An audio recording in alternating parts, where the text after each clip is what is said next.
Hello বন্ধুরা, তো চলে এসেছি তাজ কিচেনে। আর আজকে বানিয়ে দেখাবো গাজরের হালুয়া। আর আমার তো মনে হয় গাজরের হালুয়া সবাই কম বেশি বানাতে পারে। তো যত কেউ বানাতে পারে সবার হাতের টেস্ট কিন্তু একই রকম হয় না, আর সবাই কিন্তু একই রকমভাবে বানায় না।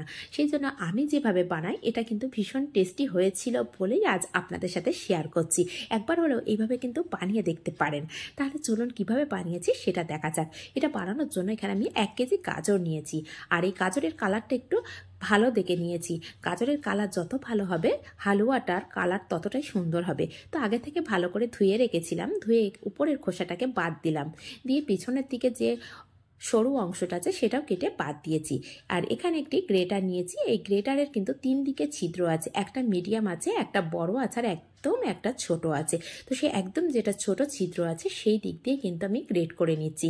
এতে করে যখন এই গাজরের লাচ্চাটা পড়বে সেটা কিন্তু দেখতে ভীষণ সুন্দর হবে। সেই জন্য একদম সরুটাই নিয়েছি, আর হাতে করে নিয়ে দেখিয়ে দিচ্ছি। দেখুন কতটা সুন্দরভাবে গ্রেট করে নেওয়া গেছে। আর গ্রেট করার পরে দেখুন সম্পূর্ণটাই কিন্তু আমি গ্রেট করে নিয়েছি। আর গ্রেট করার পরে দেখুন কালারটা কত সুন্দর এসেছে। গাজরের কালারটা কিন্তু সত্যিই অনেক সুন্দর ছিল। তো এদিকে কথায় কথায় আমি সাইডে একটা গ্যাসের উপরে কড়া বসিয়ে দিয়েছি। কড়াটা গরম হয়ে গেছে। এই সময় আমি দিয়ে দিলাম 1 চামচ ঘি। এখানে 1/3 কাপ আমি ঘি নিয়েছিলাম। তো সেই ঘিটা আমি একবারে দেবো না, অল্প অল্প করে দেব। তো ঘিটা মেল্ট হয়ে গেছে, এর মধ্যে দিয়ে দেব গাজর। আর এই সময় গাজরটাকে কিন্তু খুব ভালো করে ভাজা করে নিতে হবে। আর ভাজা করার সময় ফ্লেমটা কিন্তু একদমই হাই করে রেখে দিতে হবে। হাই ফ্লেমে রাখলে সেক্ষেত্রে কিন্তু যে জলটা বার হয়ে যাবে সঙ্গে সঙ্গে কিন্তু সেটা শুকনো হয়ে যাবে, না হলে গাজরটা কিন্তু অনেকটাই সিদ্ধ হয়ে যাবে। তো এর উপরে আবারও দিয়ে দিলাম 1 চামচ ঘি। টোটাল এখানে 2 চামচ ঘি দিলাম। দিয়ে এটাকে 4 থেকে 5 মিনিট খুব ভালো করে ভাজা করে নিতে হবে।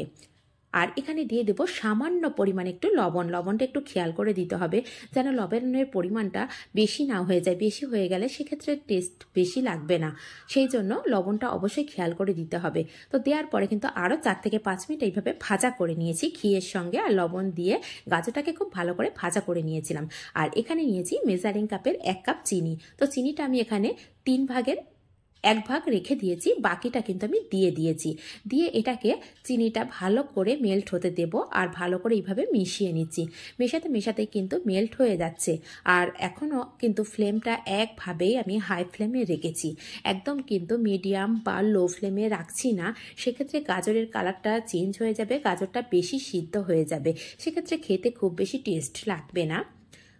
তো এখানে আমি 1.5 কাপ মতন দুধ দিয়েছি। আর দুধটা আগের থেকেই আমি জাল করে রেখেছিলাম, ঘন করে রেখেছিলাম। সেই জন্য এখানে টোটাল আমি যে ছোট্ট একটা কাপ দেখিয়েছি সেটা মেজারিং কাপের 1/2 কাপ, সেই 1/2 কাপ মেপে আমি 1.5 কাপ দুধ দিয়েছি। দিয়ে এইভাবে ভালো করে মিশিয়ে নিলাম। মিশিয়ে নিয়ে এর উপরে দিয়ে দেব এলাচের গুঁড়ো সামান্য পরিমাণে, 2টো এলাচের গুঁড়ো। যদি কারোর হাতের কাছে এলাচের গুঁড়ো না থাকে সেক্ষেত্রে যখন আমি ঘি দিয়েছিলাম, ঘিয়ের ওপরে গাজর দিয়েছিলাম, সেই সময় 2 থেকে 3টে এলাচ ফাটিয়ে নিয়ে ঘিয়ের ওপরে দিলে সেন্টটা কিন্তু খুব সুন্দর আসবে।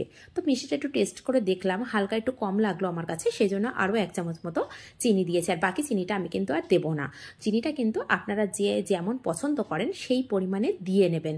আর মিষ্টিটা আমরা একটু কম খাই, সেই জন্য মিষ্টির পরিমাণটা একটু বুঝে দিই। তো এইভাবে নাড়াচাড়া করে একইভাবে আমি নাড়াচাড়া করে এই দুধটাকে শুকনো করে নিচ্ছি, বা গাজর থেকে যে জল বার হয়েছে সেটাও কিন্তু একদমই শুকনো করে নেব। আর দেখুন কথায় কথায় কিন্তু অনেকটাই শুকনো হয়ে গেছে। আর ফ্লেমটা কিন্তু একদম হাই করেই রেখেছি, একদম কিন্তু লো বা মিডিয়ামে রাখবো না, বারবার কিন্তু বলে দিচ্ছি। আর এখানে জলটা অনেকটাই শুকনো হয়ে গেছে, অল্প অল্প রয়েছে। সেই পর্যায়ে এখানে মেজারিং কাপের 1 কাপ আমি পাউডার দুধ নিয়েছি। আর পাউডার দুধ নিয়ে আমি সম্পূর্ণ দিইনি, 3 ভাগের 1 ভাগ দিয়েছি। দিয়ে একটু মিশিয়ে নিলাম, আবারও সামান্য দিলাম। আর বেশি 1/2 কাপেরও বেশি দুধ কিন্তু সাইড করে রেখে দিয়েছি, যে পাউডার দুধটা দিয়েছি। এই অল্প দুধ দিয়েছি, দিয়ে গাজরটাকে আরও 2 থেকে 3 মিনিট খুব ভালো করে নাড়াচাড়া করে মিশিয়ে নিয়েছি। নিয়ে এখন জলটা কিন্তু একদমই অনেকটাই শুকনো হয়ে গেছে, সেটা দেখেই বুঝতে পারছেন। এই পর্যায়ে কিন্তু বাকি যে দুধটা ছিল সেই দুধটা সম্পূর্ণ দিয়ে দিলাম। এতে করে যখন মুখের মধ্যে পড়বে একদম একটা মাওয়ার যে টেস্ট, সেই টেস্টটা পাওয়া যাবে। এটা কিন্তু ভীষণ টেস্টি হয়। একবার হলেও এইভাবে কিন্তু বানিয়ে দেখতে পারেন। যদি বানিয়ে দেখেন তাহলে কিন্তু লাইক কমেন্ট করতে একদমই ভুলবেন না। আর যদি পছন্দ হয় রেসিপিটা অবশ্যই শেয়ার করতেও ভুলবেন না। তো দেখুন কথায় কথায় কিন্তু অনেকটাই জলটা কমে গেছে, অনেকটাই শুকনো হয়ে গেছে। আর ঠিক এই পর্যায়ে পর্যায়ে সামান্য সামান্য করে ঘি দিয়ে কিন্তু নাড়াচাড়া করতে পারেন। আর আমি এখানে যে চামচটা ব্যবহার করেছি সেই চামচটা কিন্তু একটু বড়, সেটা তো দেখেই বুঝতে পেরেছেন। সেই জন্য কিন্তু অল্প অল্প করে ঘি এখানে 4 থেকে 5 চামচ ঘি দিয়েছি। এটা কিন্তু 1/3 কাপ ঘি ছিল। তো আবারও 1 চামচ ঘি দিয়ে দিলাম। আর যেহেতু ঘিটা কিন্তু মেল্ট করা নেই, সেই জন্যই এখানে কিন্তু অনেকটা উঁচু উঁচু করেই দিচ্ছি। সেই জন্য হয়তো অনেকে মনে করতে পারেন যে এখানে কম পরিমাণে ঘি গেছে। ঘির পরিমাণটা একটু বেশি দিলে সেটা কিন্তু খেতে অনেকটাই টেস্ট হয়। যেহেতু গাজরের একটা হালকা গন্ধ থাকে, এই ঘিয়ের সাথে ভাজা করলে কিন্তু গন্ধটা একদমই চলে যায়, আর সেক্ষেত্রে খেতে কিন্তু অনেকটাই টেস্ট লাগে। তো দেখুন এখন কিন্তু জলটা একদমই শুকনো হয়ে গেছে। যখন আমি গাজরটাকে একটু চেপে ধরছি সেই সময় কিন্তু হালকা ঘি চলে আসছে, তেলতেলা ভাব চলে আসছে। ঠিক এই পর্যায়ে একদমই কিন্তু রেডি হয়ে গেছে। সেই সময় আমি আরও 1 চামচ ঘি দিয়ে দিচ্ছি। ঘি দিয়ে ভালো করে একটু মিশিয়ে নেব। আরও 1 থেকে 2 মিনিট মতো এইভাবে হাই ফ্লেমে মিশিয়ে নিচ্ছি। ঘিটাকে মিশিয়ে নেওয়ার পরে যখন মেশানোটা কমপ্লিট হয়ে যাবে তখন কিন্তু আমি ঢাকা দিয়ে রেখে দেবো। আর যখনই ঢাকা দেবো তখন ফ্লেমটাকেও আমি অফ করে দেবো।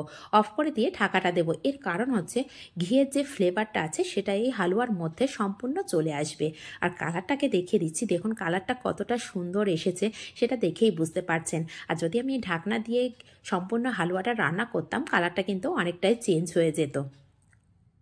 তো কালারটা কিন্তু খুব সুন্দর হয়েছে আর খুব সুন্দরভাবে আছে। আর উপরে যে পাউডার দুধটা দিয়েছিলাম তার জন্য দেখুন ওপরে যেন মনে হচ্ছে মাওয়া দেয়া। আর এর মধ্যে কিন্তু কোনো আমন্ড বা কিছু ব্যবহার করিনি এখনও। গার্নিশিংয়ের সময় সামান্য একটু দিয়ে দেব পেস্তা আর আমন্ডের কুচি। এখানে চাইলে আপনারা অবশ্যই দিয়ে দিতে পারেন। তো ঢাকনাটা আমি 2 মিনিট পরে খুলে নিয়েছি।